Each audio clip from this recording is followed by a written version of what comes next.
And I'll just start, Manny, by saying that was the ultimate good medicine game for the Vikings. That was them getting right in pretty much every possible phase, right? It was a dominant defensive performance for the most part. Once again, they ran the ball down an opponent's throat for the third straight week, 200-plus yards rushing.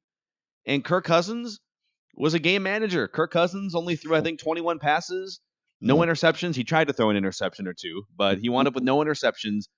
And I'd like to start the show just by talking about how much I love this blueprint and how much this blueprint clearly works as long as the quarterback doesn't shipwreck it. And yes, there's things to nitpick.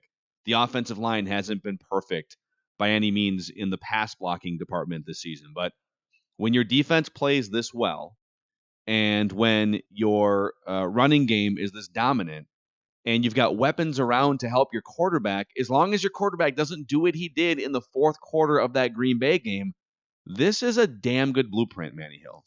It is exactly, I think, the way Mike Zimmer wants to do things for this team, that he wants to run the ball first, and he wants to play really sound, really strong defense.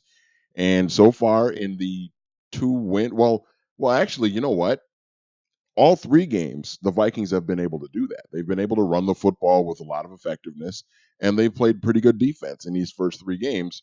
Unfortunately, the one game that they lost last week was because your quarterback did exactly what you don't want him to do, which is sabotage what you're trying to do as a team, and the game plan that you're trying to do and trying to execute by turning the ball over. Kirk Cousins did that 3 times last week at Lambeau Field. He took care of the football today, didn't turn it over at all. And, and the passing game was as effective as they needed it to be today. There were still some hiccups there. Cousins, like you said, almost threw an interception on a screen pass. And the protection wasn't always great either. But overall, you run for 211 yards on 38 carries, and you don't turn the ball over. You don't make any huge major mistakes that cost you. It's a blueprint for a win. They did exactly what they needed to do against a bad team. They took care of business today. So it's a blueprint for a win, and it's been a blueprint for 2 wins and what should have been a third win for the Vikings in that Green Bay game. Do you think it's a blueprint for a Super Bowl? Because that's the real question. Yeah, that's a great question. I don't think it is a blueprint for a Super Bowl championship. I think it is a blueprint to get you to the playoffs. It's a blueprint to keep you in a playoff game. But ultimately, if this team is going to go as far as they're aspiring to go, they're going to need Kirk Cousins to make some plays with his arm and not cost them games by turning the ball over like he did last week. He's going to have to throw a lot in certain games this year. I mean, I look at a game like Kansas City coming up in November. Kirk Cousins is going to have to throw the ball a lot in that game. I mean, the Chiefs, we know what they are offensively, with Patrick Mahomes, and we'll get a little bit more into that matchup as we approach that game in the weeks to come. But that is the type of game that you're probably going to that's the type of matchup you're probably going to face when you get to the postseason. Obviously not the Kansas City Chiefs because they're in the other conference, but that's the quality of opponent that you may have to beat to go to a Super Bowl. And you're not going to be able to do that by just, running, hoping that you can run for 200 plus yards and your quarterback doesn't have to do a whole lot for you. Yeah. It's going to take, some efforts from Kirk Cousins throwing the football with effectiveness in order for this team to go far. But right now, as far as getting to the playoffs, I think it's a formula that can work. So far, I mean, they've done that overall in these first 3 games. The one game that they didn't do that, or the one game that they lost, it was because their quarterback couldn't take care of the ball. Yeah. So I'll say this. I actually do think it's a blueprint for the Super Bowl, but I also don't know if anyone's going to beat the Patriots or the Chiefs. Those 2 teams look so far and beyond anybody else right now in the NFL, even without Antonio Brown, if you're the Patriots. But if you go back and look at the last 10 years, there are some very prominent examples of emphasizing defense and run game, and then the passing game is sort of a complement to those 2 things. And I would point to the 2013 Seattle Seahawks with a young Russell Wilson. Now, obviously, Russell Wilson emerged into a guy who can carry a team and can carry an offense too, and that's been more of what they've done the last couple years. Yep. The 2012, both of the two teams that played in the 2012 regular season, 2013 Super Bowl, the Ravens and the 49ers, those were two of the best rushing offenses and defenses in the NFL. And they were asking their quarterbacks not to shoulder the whole load, but to go out there when it was necessary. Hey, Joe Flacco, go get hot. Colin Kaepernick, Colin Kaepernick was that was more of a read option sort of blend into the offense. So that Yep. might be a little bit of an apples to oranges. And then I would even point to not the 2011 Giants. We kind of lump the 2007 and 2011 Giants in the same group because it's Eli Manning and defense. They beat the Patriots in the Super Bowl. But specifically the 2007 Giants, which that winning formula was mostly pass rush, run the ball, and then Eli gets hot in the postseason. And so if your formula is pass rush and defense, which that's been the Vikings formula for 6 years now, and running game is your most important offensive asset, and then the passing game can kind of sit third behind those two things, and you're no longer asking Kirk Cousins like you were for most of the season last year to throw the ball 40 times. But if you do get into a situation where he has to throw the ball a bunch, and obviously it didn't work out the way that they wanted in Green Bay when they asked him to throw the ball more, you got Stephon Diggs, Adam Thielen, Kyle Rudolph. I mean, A.J. Smith looked amazing today as a weapon. You can throw the ball to Dalvin Cook. So I love the fact that they have de-emphasized the passing game. And now to me, it's just a matter of, can you take this formula into Chicago? Can you take this formula into some of these big games you're going to play? You're going to play Kansas City. What does it look like throughout the year in their big games? They're 0 for 1. That Packers game stands out like a sore thumb because, hey, here's the car, here's the blueprint. Don't crash the car, and the quarterback crashed the car. Yeah. But when he doesn't crash the car, no pun intended today, they crashed Derek Carr multiple times. It's a really compelling blueprint, Manny. Yeah, it is. But again, it goes back to Kirk Cousins. And I don't think that Kirk Cousins is going to need to be throwing for 350 yards for this team to go to the Super Bowl, but he has to, I think he does have to get hot. I think he does have to play similar to the way Joe Flacco played in 2012. You brought up the Ravens. Yep.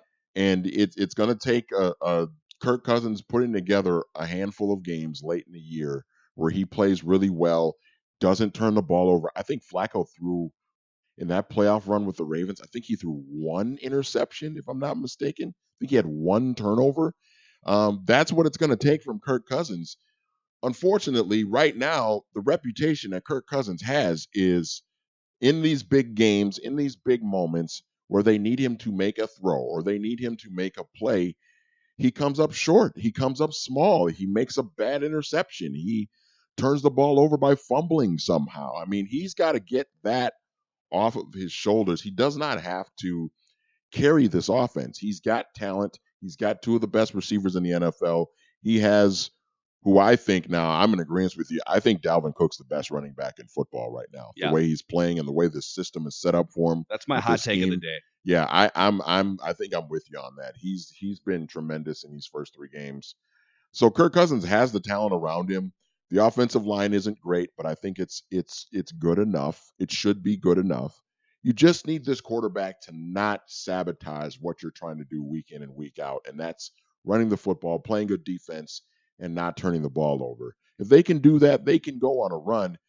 But we've got to see the quarterback be able to do this, though. We've got to be able to see him. Again, we're going to be looking at Chicago next week. Can Kirk Cousins not completely set the Vikings offense on fire next week at Soldier Field? Can he just take care of the ball? Last year they went to Soldier Field. They played that Sunday night game, and he threw 2 awful interceptions and gave them no chance to win the game. Yep. He's got to avoid those type of things, and it's easy to do that against the Oakland Raiders like today because the Raiders are a bad team. But you're going to be playing arguably the best defense in football next week on the road in a grass field that is not really conducive to what you have on offense. You're going to have to be able to take care of the ball, run the ball with effectiveness. The Vikings can do that. And they just got to hope this quarterback doesn't sabotage everything. Yes, and by the way, I'm just typing this into the comment section here. We have pulled in the Periscope comments too. If you're watching on Twitter, it's blended in with Periscope. We'll take your comments and questions, and we'll read them here live on the show in that chat box. So let's start off with I see there's let me pull this up again. We got people watching from all over the country. I saw hello from or all over the world actually. I saw hello from Australia. Um, the Lions are lioning right now. We're getting a comment here from Special Student 2. The Lions look great, up by 10 points, and now they are firmly lioning. So we'll keep tabs on what's happening around the NFL. Curb Appeal. I'm going to take Curb Appeal's comment here. Raiders are a bad team. Understatement of the century. Let's flush that out for a second here, because obviously you feel great if you're the Vikings after this win. You did exactly what you were supposed to do. But two things off of that, okay? You lost this same game to the Buffalo Bills last year. Mm-hmm. So to just not have a game like that where you lose a game at home that you're not supposed to lose, and it sets you back in terms of the playoff race, that's step one, and they accomplished that today. But step two is I don't think you have to apologize for this. This was really there was no large upside. There wasn't a lot to be gained off this game. Mm-hmm. You were supposed to beat them. You were supposed to look great against them. You were supposed to make Derek Carr look foolish. So really, all the boxes that you were checking in this game are boxes that we all expected you to check, Minnesota Vikings. But you checked the boxes. Yeah. So if I think maybe this is a hot take. If they would have lost this game and then you go to Chicago next week, I think your season's over. Yeah. I think your season's over. So in a lot of ways, the pressure decreases because you come back home, you're playing a bad team. But there is that underlying thought in the back of your head that, man, if you don't win this game, and now you got some tough games on the horizon, that your season's over after 3 weeks. So at least your season's not over, I guess. Yeah, I mean, the Vikings shouldn't apologize for the Oakland Raiders being on their schedule. I mean, every team in the NFL, all the good teams in the NFL. I mean, look, and again, it's not really a the fairest of comparisons, but the New England Patriots got to play the New York Jets today, and they're going to get to play the Buffalo Bills, and they're going to get to play the Miami Dolphins one more time. So, every team gets a chance to play a cupcake over the course of the season. All the good teams get to play one or two bad teams a season. So the Vikings should not have to apologize for having to play the Oakland Raiders today, and the Raiders are a bad team. Yeah. They're one of the worst teams in the league. But the Vikings, to their credit, they took care of business today. They didn't mess around. They jumped out to a big lead. They ran the football. They didn't turn it over. The defense was pretty much from start to finish really good. And the Raiders got a garbage touchdown late in the game that doesn't matter. So I mean, this was a good win. They took care of business. Now the question is going to be, they're going to get a better opponent next week in the Chicago Bears. Can they take some momentum that they may have gained today into Soldier Field next week? And more importantly, can this quarterback do that? And that's going to be the most important question. Yeah. Just going through some more of your comments here. Benjamin says, I'm cutting the brakes on this team. Skull, stealing something from our Scorner Twin Show. Cutting the brakes is a good thing, by the way. Well, I mean, it could be a bad thing, too. It just means that you're all in on this team.